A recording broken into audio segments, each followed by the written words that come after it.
সরকারি হাই স্কুলে পড়াশোনা করে প্রায় 15 থেকে 17 জন ছাত্রছাত্রীরা চাকরি পেয়েছে। খুব গর্বের বিষয়। নমস্কার, আমি হরেন্দ্র, আপনারা দেখছেন হার্স নিউজ। উত্তর দিনাজপুর কালিয়াগঞ্জের 10 নম্বর মালগাঁও গ্রাম পঞ্চায়েতের অন্তর্গত জিনগাঁও টিএন হাই স্কুল হমেশাই শিরোনামে থাকে। ভালো পড়াশোনা, খেলাধুলা, এনসিসি। আমাদের খেলাধুলার সাথে এনসিসির প্যারেড ইত্যাদি ইত্যাদি বিষয়গুলো আমাদের খুব সাধারণ লোকের কাছে একটা ভালো মেসেজ গেছে। ফলে এবার স্কুলে আমরা দেখছি ছাত্র ভর্তির সংখ্যাও বাড়ছে। আর দ্বিতীয় কথা হলো, আমাদের এই গত বছরে আমাদের বিদ্যালয় থেকে কমসে কম 16-17 জন চাকরি পেয়েছে।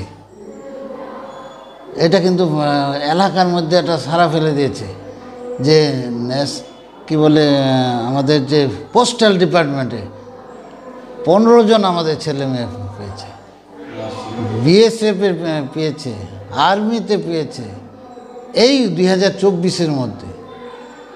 তাতে আমরা দেখছি যে আর আমরাও উৎসাহের সহিত মাস্টারমশাইরা আমরা সবাই, আমাদের এখানে কোনো রকম ভেদাভেদ নেই, কোনো রকম উঁচু নিচু নেই, কোনো রকম দ্বন্দ্ব নেই, রাজনীতিক মতপার্থক্য বাইরে থাকতে পারে, ভিতরে এখানে নেই।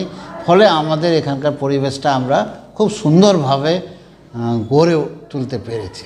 বর্তমানে ছাত্রছাত্রীদের সংখ্যা কত রয়েছে? এখন এই বছরে প্রায় 1300 ছাড়িয়ে যাবে, 1300 ছাড়িয়ে যাবে। আমাদের 1200 প্লাস ছিল, এবার 1300 ছাড়িয়ে যাবে। কতজন খেলাধুলায় ছাত্রছাত্রীরা অংশগ্রহণ করে? প্রায় 270 জন। আর জোনাল স্পোর্ট কবে রয়েছে? জোনাল হচ্ছে 16, 17, 18 আমাদের কালিয়াগঞ্জ ব্লকের যে জোনাল খেলা হবে বাঘন কালীতলা হাই স্কুলে। আর ওখানে যারা ফার্স্ট সেকেন্ড থার্ড হবে তারা sub division Raiganj sub division হবে। 2025 শিক্ষাবর্ষের যে বার্ষিক ক্রীড়া প্রতিযোগিতা সেটা অনুষ্ঠিত হলো। সুন্দরভাবে ছাত্রছাত্রীরা স্বতঃস্ফূর্তভাবে অংশগ্রহণ করেছে এবং তারা খেলাধুলার অংশগ্রহণ, যারা প্রথম, দ্বিতীয়, তৃতীয় হয়েছে তাদের হাতে পুরস্কারও তুলে দেওয়া হচ্ছে। এবং আমরা যারা খেলাধুলায় অংশগ্রহণ করেছে তারা এরপরে জোনালে যাবে, জোনালের পর সাব ডিভিশনে যদি যেতে পারে আমরা তাদের পাশে থেকে পূর্ণ সহযোগিতা করছি। কি খেলা চলছে আজকে? 100 মিটার, 200 মিটার, 400 মিটার দৌড়, লং জাম্প, হাই জাম্প এবং বল ছোড়া, বর্ষা নিক্ষেপ, বিভিন্ন ধরনের ইভেন্টে খেলাধুলা চলছে।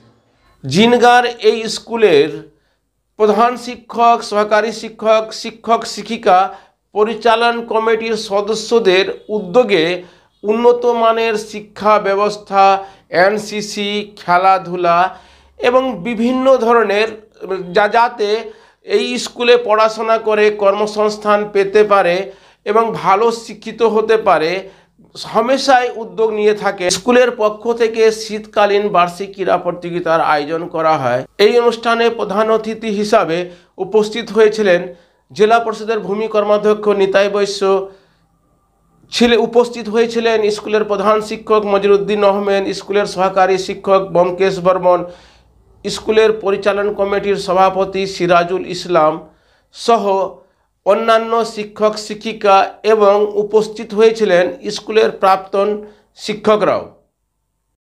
স্কুলে খেলাধুলা চলছে, কি করবেন? না, এটা তো বার্ষিক ক্রীড়া প্রতিযোগিতা প্রতি বছরের নয়, এবারও হচ্ছে 2025 শিক্ষাবর্ষে। ছেলে মেয়েদের তো খেলাধুলার একটা তো শিক্ষার অঙ্গ। তার জন্যে আমাদের স্কুলে খেলাধুলার প্রতি ছেলে মেয়েদেরও একটা উৎসাহ উদ্দীপনা বেশ সারা ফেলেছে। যে ডিসিপ্লিনারি কমিটি আছে এবং বলা আছে যে মোবাইল স্কুলে ইউজ করা যাবে না, এবং তাছাড়া অন্য নিশাজাতীয় জিনিসেরও আমাদের বিধিনিষেধ আছে। পুরোপুরি স্ট্রিক্টলি আমাদের কমিটি আছে, চাইল্ড ক্যাবিনেট আছে, তারা বিভিন্ন জায়গায় খোঁজ খবর নেয়। কোনো ছেলে এভাবে মোবাইল দেখা বা গোপনে কোনো নেশা জাতীয় সেবন করা খবর সঙ্গে সঙ্গে আমরা পেয়ে যাই। ফলে আমাদের এখানে অতটা পেরে উঠতে পারে না। চেষ্টা করছি আমরা আটকানোর, কিন্তু এটা আটকাতেই হবে। পড়াশোনা এই বয়স, এটা পড়াশোনার বয়স। এই মোবাইল দেখে নেশাগ্রস্ত হয়ে নিজের জীবনটাকে বরবাদ করা, বাবা মায়ের সন্তান, বাবা মায়ের স্বপ্ন নষ্ট হয়ে যাবে। এটা আমাদের বিদ্যালয়ের তরফ থেকে আমরা দায়িত্ব নিয়েছি।